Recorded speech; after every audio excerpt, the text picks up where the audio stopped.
இறையேசுவில் பிரியமான சகோதர சகோதரிகளே, நமது ஆண்டவர் இயேசு கிறிஸ்துவனுடைய திருப்பெயரால் உங்களுக்கும் உங்கள் குடும்பத்தில் இருக்கிற அனைவருக்கும் அன்பும் சமாதானமும் மகிழ்ச்சியும் உண்டாவதாக. அன்புமிக்கவர்களே, மே மாதம் 9ஆம் தேதி தாயாம் திரு அவை புனித பீட்டர் நொலாஸ்கோ என்பவருடைய நினைவு நாளைத்தான் கொண்டாடுகிறது. இந்த புனிதர் பிறந்தது 1148 ஆண்டு பிரான்ஸ் தேசத்துல மெர்சிடோரியன்ஸ் என்று சொல்லப்படுகிற துறவர சபையினுடைய நிறுவனராக இந்த புனித பீட்டர் நொலாஸ்கோ கருதப்படுகிறார். அன்புமிக்கவர்களே, செல்வ செழிப்பான ஒரு குடும்பத்தில் பிறந்தாலும் ஏழ்மையிலும் அதே நேரத்தில் நம்பிக்கையிலும் விசுவாசத்திலும் சிறந்து விளங்கினார் இந்த பீட்டர் நொலாஸ்கோ என்பவர். மூர் இனத்து மக்கள் கத்தோலிக்க கிறிஸ்தவர்களை போர் தொடுத்து அவர்களை அடிமையாக எடுத்து சென்ற ஒரு நேரம். அந்த கிறிஸ்தவ அடிமைகள் மீது இரக்கம் கொண்டு அவர்களுக்கு நன்மை செய்ய வேண்டும் என்று விரும்பிய இந்த பீட்டர் நொலாஸ்கோ என்பவர் தன்னிடமிருந்த செல்வங்களை எல்லாம் விற்று அந்த அடிமைகளை விலை கொடுத்து மறுபடியும் வாங்கி அவர்களை சுதந்திர மனிதர்களாக மாற்றி கொண்டிருந்தார். இவருடைய அழகான சேவையை பார்த்த பல இளைஞர்கள் இவரை பின்தொடர்ந்து இதே பணிக்காக வந்தார்கள். அப்பொழுது இவருடைய மறைமாவட்டத்தின் ஆயராக இருந்த ஆயர் தந்தை அவர்கள் இவரை ஒரு குருவாக திருநிலைப்படுத்தப்படவும் அதே நேரத்தில் இவரது இந்த பணியை தொடர்ந்து செய்வதற்கு ஒரு துறவர சபையை ஏற்படுத்த வேண்டும் என்று கேட்டுக்கொண்டதற்கு இணங்க ஒரு துறவர சபையை ஏற்படுத்துகிறார். மெர்சிடோரியன்ஸ் என்று சொல்லுவார்கள். அன்னை மரியாளின் கருணையின் சபை துறவிகள். அன்புமிக்கவர்களே, பல நேரங்களில் பண உதவி இல்லாத ஒரு சூழ்நிலையில தங்களையே அடிமைகளாக விற்று கிறிஸ்தவர்களை அந்த அடிமைத்தனத்திலிருந்து மீட்ட வேலையும் கூட இந்த துறவரத்தார் செய்தார்கள் என்று வரலாற்றில் நம்ம வாசிக்கிறோம். தன்னுடைய நண்பனுக்கு உயிரை கொடுப்பதை விட மேலான அன்பு வேறு எதுவும் இல்லை என்பதை யோவான் நற்செய்தியில நம்ம வாசித்திருக்கிறோம். அன்புமிக்கவர்களே, பிறரன்பு பணிகளில உச்சத்தில் இருந்த இந்த மெர்சிடோரியன்ஸ் சபை துறவிகள் இன்றளவும் பல நாடுகளில தங்களுடைய பணியை செய்து கொண்டிருக்கிறார்கள் என்பதை நம்ம அறிவோம்.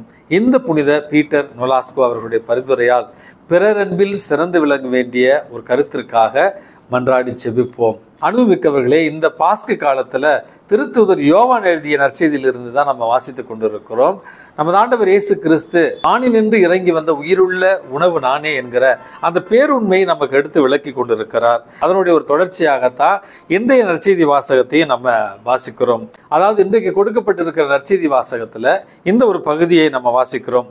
வாழும் தந்தை என்னை அனுப்பி இருக்கிறார், நானும் அவரால் வாழுகிறேன், அதுபோல என்னை உண்போரும் என்னால் வாழ்வார்கள் அப்படி என்று சொல்லி, உங்களுடைய முன்னோர்கள் மன்னாவை உண்டார்கள் மாண்டார்கள், ஆனால் இந்த உணவை உண்பவர்கள் இறப்பினும் வாழ்வார்கள் என்கிற பேருண்மையைத்தான் இன்றைய நற்செய்தி வாசகம் நமக்கு தெளிவுபட உரைக்கின்றது.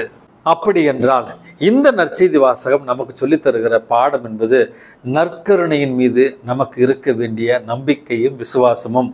ஒவ்வொரு நாளும் திருப்பலியில இறைவன் உயிரோடும் சதையோடும் இரத்தத்தோடும் நமக்கு ஆன்ம மற்றும் உடல் உணவாக நமக்கு வருகிறார். அதை எவ்வளவு புனிதத்தோடு நம்ம பெற்றுக்கொள்கிறோம், அந்த திருப்பலியில எவ்வளவு உன்னதத்தோடு நம்ம பங்கு பெறுகிறோம், எவ்வளவு தகுதியோடு அதை நாம் உட்கொள்கிறோம் என்கிற ஆன்ம பரிசோதனை செய்து நற்கருணையை மையப்படுத்திய ஒரு வாழ்வை வாழ இன்றைக்கு முதல் பாடமாக இந்த நற்செய்தியிலிருந்து நம்ம கற்றுக்கொள்வோம். இரண்டாவது பாடம் என்பது உடைப்பட்டு பிறருக்கு கொடுக்கப்படுவதற்காகவே இயேசுவினுடைய உடல் நமக்கு அளிக்கப்படுகிறது. உடைந்து ஒரு கொடுக்க என்று சொல்லுவார்கள். தன்னுடைய வாழ்வை ஒரு தியாக பலியாக கொடுத்து தான் நம்மை மீட்டு கொண்டுள்ளார் நமது ஆண்டவர் இயேசு கிறிஸ்து. அதே போல இந்த செய்தியை கேட்டுக்கொண்டிருக்கிற குருக்கள், கன்னியர்கள் மற்றும் குடும்ப தலைவர்கள், குடும்ப தலைவிகள் மற்றும் பிள்ளைகள் எல்லோருமே நம்முடைய வாழ்க்கையில நம்முடைய வாழ்வில் தியாகத்தின் வாயிலாகத்தான் நாம் பிறர் அன்பை முழுமையாக வெளிப்படுத்த முடியும் என்பதை புரிந்து கொண்டு சின்ன சின்ன தியாக செயல்களால் இயேசுவினுடைய இந்த நற்கருணையை நம்முடைய அன்றாட வாழ்வாக்க முயற்சி செய்வோம். பெரிய பேக்கரி, அந்த பேக்கரிக்கு முன்னால ஒரு சிறுவன் அங்கிருந்த அந்த ரொட்டி துண்டுகளை பார்த்து கொண்டே நின்று கொண்டிருந்தானா. அவ்வழியே வந்த ஒரு குருவானவர் அந்த சிறுவனிடத்தில் சென்று என்ன பார்த்து கொண்டு இருக்கிறாய் என்று கேட்ட நேரத்தில் பசியாக இருக்கிறது, ஆனால் இந்த ரொட்டி துண்டை எனக்கு வாங்கி கொடுப்பார் யாரும் இல்லை என்று சொன்னானா. குருவானவர் கடைக்கு உள்ளே சென்று அந்த 2 லோஃப் என்று சொல்லுகிறார்கள் இல்லையா, 2 ரொட்டி பெரிய துண்டுகளை அந்த சிறுவனிடத்துல கொண்டு வந்து கொடுத்து, நீ இப்பொழுதும் சாப்பிட்டுக்கொள், மீதம் இருப்பதை இன்று இரவுக்கு நீ பயன்படுத்திக் கொள்ளலாம் எப்படி என்று அந்த சிறுவனிடத்துல 2 பெரிய ரொட்டி துண்டுகளை கொடுத்தாராம். அதை மகிழ்ச்சியோடு பெற்றுக்கொண்ட அந்த சிறுவனுக்கு மனக்கண்ணுல தானும் தன்னுடைய தங்கை தன்னுடைய தம்பி மூவரும் இதை உண்ண இருக்கிறோம் என்பதை புரிந்து கொண்டு அந்த குருவானவரை பார்த்து, நீங்கள் தான் இயேசு கிறிஸ்துவா அப்படி என்று அவரை பார்த்து கேட்டானாம்.